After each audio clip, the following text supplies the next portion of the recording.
the same day I'm making the other video. It's a look, I could literally play it. Find the Voyager 1. Look at that. See? Same day, I just recorded that video. We're going to be reacting to how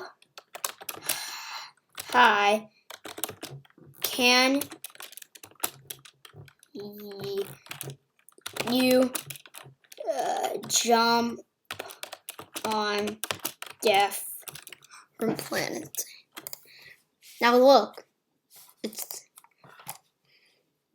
gravity is what keeps your feet firmly planted on the ground. Yes. That's why the average person can only jump about 1.5 feet. This is where I learned so many But facts. if we had to live on another planet, say Venus or Saturn, let's find out what difficulties we'd have to endure there. Mercury. We'll try Mercury first, as it's closest to the sun. That's hot there. The gravity on this planet Venus is less than half that on Earth, so you'll be able to jump about 4 feet high.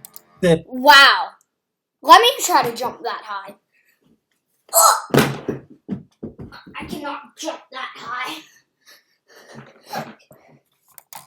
If you can stand the temperatures. On the sunny side, the heat reaches 800 degrees. To be there is like standing neck deep in dark red lava on the slopes of a volcano. Oh boy. Night won't bring much respite either. Yeah. Scorching air will quickly chill to minus 280 degrees. You'll also have to be patient, since one day on Mercury lasts 176 Earth days. Well, hopping from this inhospitable place to even less welcoming Venus. You'd be able to see Earth from here, if not for the whirling mass of clouds above. Yeah, they create a monstrous greenhouse effect, as well as immense atmospheric pressure. If you were to jump here, you'd make it just shy of 1.7 feet high, because the mass and size of Earth and Venus are almost similar, with Venus being a little smaller.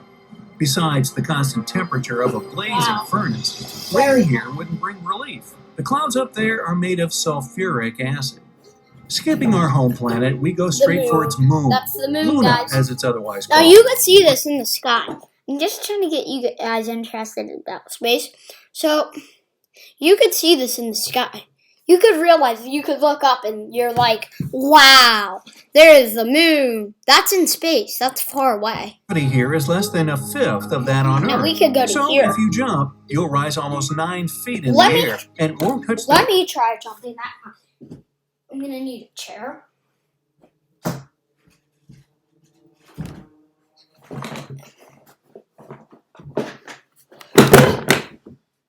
Okay, we're not going to do that again. That didn't go good. Again for several seconds. It's hard to believe this desolate piece of space we better rock fly to makes the moon tides to on get Earth have it. And if you stay on the moon long enough, as in a couple million years, you'll see how much further it's gone from our home planet. Next destination is Mars, the red planet. Here, a vertical jump will take you about 4 feet in the air. Guys, Perseverance is on that. If there was any air to speak of course.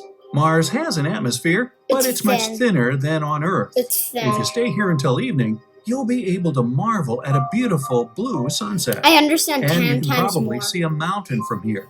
That's Olympus Mons, the tallest mountain in the solar system. It's almost 3 times taller than Everest. 3 times taller than Everest. That's the tallest mountain on planet Earth. So 3 times that. It's also a volcano, by the way. Yep. Leaping from here to Phobos, one of the 2 moons of Mars. Plant your feet firmly and don't be tempted to jump. Gravity here is so weak that you won't be able to return. Phobos is really small compared to other moons in the solar system. No larger than a big asteroid. It's almost 100 times closer to its planet than our moon to Earth. Eventually, it's doomed to be pulled critically close to Mars and shatter.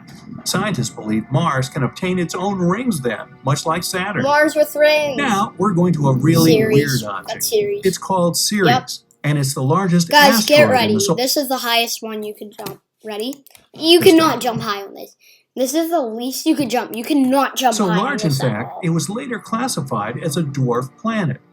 It's almost exactly halfway between Mars and Jupiter. You cannot jump high. Somewhere in you the could jump like 1 inch on this. Bell. Yeah. If you jump here, you'll be taking up almost isn't that right? 52 feet? Isn't that like it's Yeah. Let me try to jump that high. I'm going to need to jump off of my roof. Okay, the roof is broken. Well, that wasn't good. Okay. Slowly fall back. Wow. Ceres is so massive that it accounts for 1/3 of all mass in the asteroid belt. Wow. Fast forward to the next waypoint, Jupiter. Being a gas giant, this planet has no solid surface, so jumping here is irrelevant. But if you must, you could only hop about 6 inches high.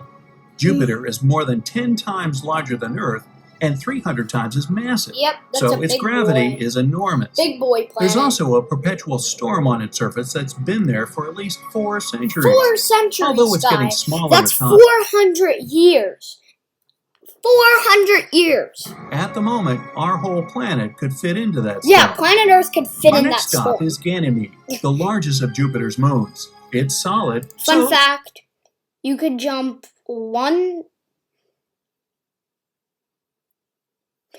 you could put 1,300 Earths inside can Jupiter. easily jump here and make it over 10 feet high. Ooh, 10 This feet. moon is larger than Mercury, but its mass is significantly lower, which makes gravity rather weak. Ganymede is covered in thick ice, and deep beneath that is a liquid metal core. This core is why Ganymede is the only moon to have a pretty strong magnetic field. Next, we go to Saturn, the second gas giant of the solar system. It's only slightly smaller than Jupiter, able to fit 9.5 moons in. Oh.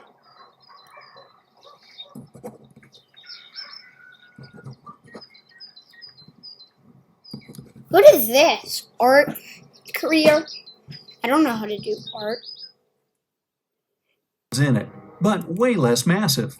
If it had any hard surface to jump from, you'd be able to hop as high as 1.4 feet in the air, almost as high as on our planet.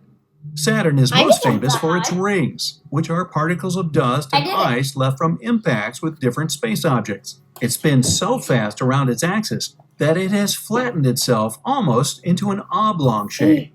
It also has 62 moons, only 5 fewer than Jupiter. Let's explore one of them right now. Titan. Hopping further, and here we are, on the largest moon of Saturn, Titan. Doesn't Titan have Jumping an here will atmosphere? take you just shy of 11 feet high. The atmosphere of this moon is most peculiar. It's heavy and mostly consists of nitrogen, making the surface appear hazy. It's also made almost entirely of ice, but there's rock underneath, and water is only thought to be deep below, near the core. And one amazing thing on Titan's outside are cryovolcanoes, volcanoes that spew ice instead of lava. Next on our path is Uranus, another giant. Get it, Uranus? One is made of ice. In fact, it's mostly similar to Jupiter and Saturn, but it has much more ice in its atmosphere and mantle. Jumping here will take you up about 1.7 feet. Uranus is also the lowest minimum temperature of all planets in the system, at minus 377 degrees. Freezing, it's colder than liquid nitrogen. Guys, you know how you think when it's cold, when it's like 10 degrees out? Well, this is way colder. Way colder. More, 100 times more colder. Way more than 100 times colder. He's right where you stand. That's cold, right? Really? Our route continues with Neptune, the twin brother of Uranus. It's also an ice giant, and although a bit smaller in size, it's much more massive. Because of this mass, the gravity here is also impressive. You'd only be able to jump about 1.3 feet. One year on Neptune takes almost 165 Earth years. 1 year on Neptune, times 130. I don't know what he said, but that is more than 100 years just for it to orbit the sun once. From the sun than we are. In fact, this is the last proved planet of the solar system. But our hopping trip isn't finished yet. Pluto. We're arriving to Triton, one of Neptune's moons. Gravity here is not extremely low, so a single jump would take you a comfortable 19 feet up. 19? Triton is the only moon that moves in a retrograde orbit, that is, against the movement of Neptune around its axis. It also has a unique surface feature called cantaloupe terrain for its similarity to a melon. Next is the dark and lonely Pluto, formerly the 9th planet, but now no more than a dwarf planet. Its gravity is somewhat lower than that of Triton's, and you could jump over 25 feet high here. Pluto is too small to be a fully fledged planet. It's smaller than many moons, including ours. Its atmosphere appears and disappears at times. When Pluto is closer to the Sun, the ice on its surface evaporates to become the atmosphere. But as soon as it travels further, the gas layer goes away. So hold your breath. And finally, our final stop. Eris. It's Eris. It's a dwarf planet that travels in and out of the Kuiper Belt, a second asteroid belt that's 20 times as wide as the one between Mars and Jupiter. Jumping on Eris's surface would take you up about 18 feet. Wow. This object was actually the reason why the term dwarf planet appeared in the first place. Astronomers wanted to call it the 10th planet of the solar system, but then reconsidered. And if they hadn't, who knows? Maybe we would have had even more planets afterwards.